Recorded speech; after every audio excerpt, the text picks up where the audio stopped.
aplicación del derecho internacional en los acuerdos es absoluta. Pese a que los acuerdos únicamente reconocen de manera explícita la aplicación del derecho internacional de los derechos humanos, del derecho internacional humanitario y del derecho penal internacional, yo creo que todo el derecho internacional en su conjunto, que sea vinculante para Colombia, tanto desde la perspectiva convencional, consuetudinaria, de principios y cualquiera de sus fuentes, es aplicable en el marco de los acuerdos. Ejemplo de ello es el derecho internacional ambiental. Aunque él no está explícitamente incluido en los acuerdos, no tengo duda de que también se hace aplicable a la hora de su implementación, y así cualquier normatividad jurídica internacional, sin lugar a dudas. Considero que sí, que las FARC sí son un sujeto de derecho internacional, porque son un grupo beligerante, y los grupos beligerantes tienen un reconocimiento jurídico internacional como sujetos de derecho internacional en el derecho internacional contemporáneo. ¿Cuál es la razón de esto? La subjetividad jurídica internacional de los grupos beligerantes está reconocida por el derecho internacional, concretamente por el derecho internacional humanitario y el artículo 3 común a los convenios de Ginebra de 1949 y su protocolo 2 adicional a estos convenios de Ginebra. Allí se establece una serie, en el protocolo 2 adicional, se establecen unos criterios según los cuales se cree la existencia del conflicto armado interno y la existencia del grupo beligerante. Yo considero que, por ende, su subjetividad es una cuestión fáctica de atender a esos criterios que ya establece el derecho internacional y no de reconocimiento. Por ende, mi opinión es que ni el no reconocimiento que algún momento expresó el gobierno de Uribe de las FARC cuando dijo que no eran un grupo beligerante sino unos terroristas, ni ese no reconocimiento, ni el reconocimiento positivo que después le dio el gobierno de Santos determina su naturaleza de sujeto de derecho internacional.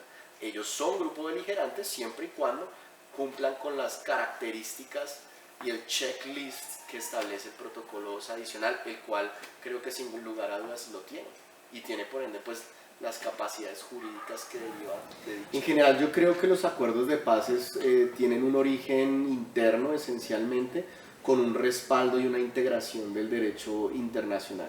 Ahora, ¿cuál fue el llamado blindaje jurídico que se hizo en Colombia? Se aprobó un acto legislativo, un acto reformatorio de la Constitución, el acto 01 de 2016, el cual establece el procedimiento que se va a seguir, dentro del cual se incluye que los acuerdos serán tramitados por vía de una ley ordinaria, y que esta ley ordinaria tendrá un control previo de constitucionalidad previo a su entrada en vigencia. Esencialmente ese es el trámite que tiene un tratado internacional en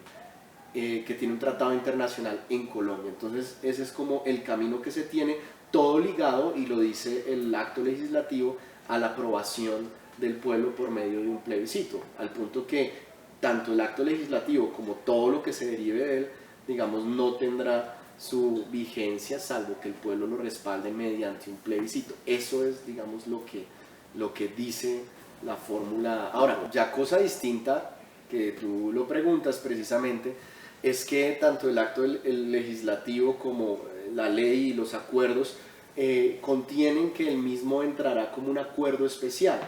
Y frente a eso, digamos, es importante señalar que el derecho internacional no concibe a los acuerdos especiales como un mecanismo para establecer acuerdos de paz. ¿Para qué fueron creados los acuerdos especiales? Ellos están creados también por normatividad jurídica internacional. El artículo 3 común, que vuelvo y reitero se desarrolla por el protocolo 2 adicional, establece que los acuerdos especiales están instituidos con el objetivo de que las partes de un conflicto armado interno pongan en vigencia total o parcialmente elementos de los convenios de Ginebra que por esencia son aplicables al conflicto armado internacional, y para eso fueron creados los acuerdos especiales. Entonces, en principio yo creo que no era de su esencia lograr la generación de acuerdos de paz, debido a que también pues, el acuerdo especial es una figura propia del derecho internacional humanitario, por ende el derecho del jus in bellum, cuando los acuerdos de paz es más una figura jurídica de lo que ahora se conoce como el derecho post bellum, ¿no? Entonces no sé hasta qué punto tal vez no era la mejor figura. Pues tanto el acto legislativo como el contenido de los acuerdos establecen allí que su contenido entrará al bloque de constitucionalidad. No obstante, pues acá hay algunas preguntas que es necesario formularse. Uno, el concepto de bloque de constitucionalidad no está en la Constitución colombiana ni está en la ley, sino que es un desarrollo jurisprudencial. Dos, yo le pregunto a los constitucionalistas, finalmente el acuerdo va a ser contenido dentro de una ley ordinaria, ¿cierto?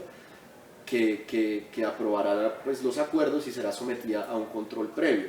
Mi pregunta es, ¿puede una ley ordinaria establecer que su contenido entrará al bloque de constitucionalidad?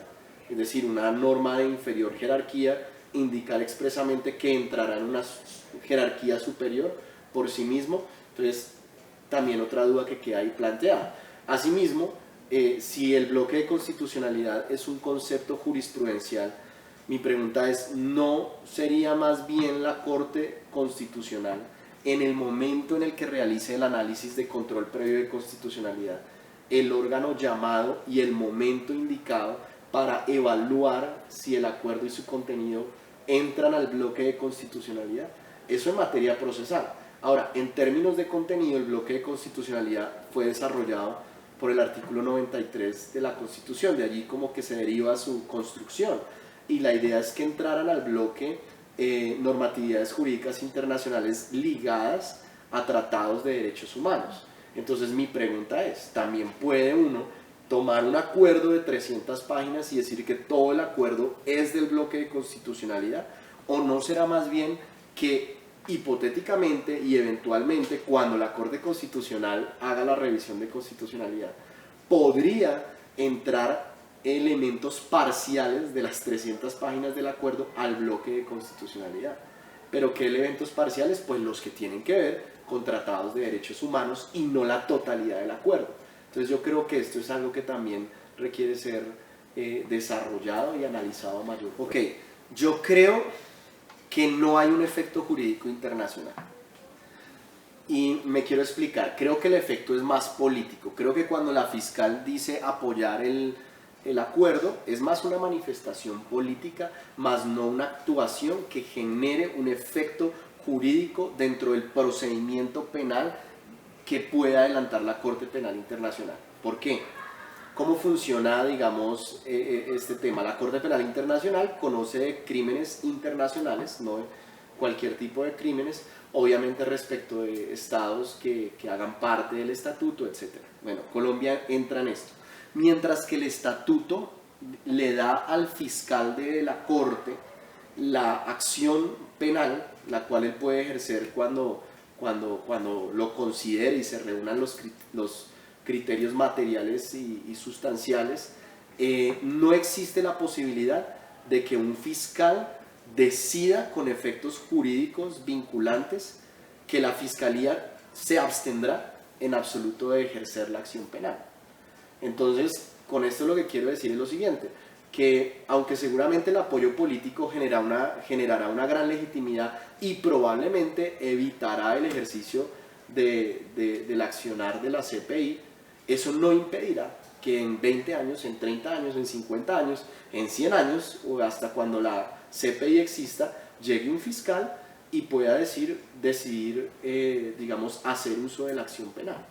Porque mientras la acción penal se puede usar, no se puede decidir dejar de usarla.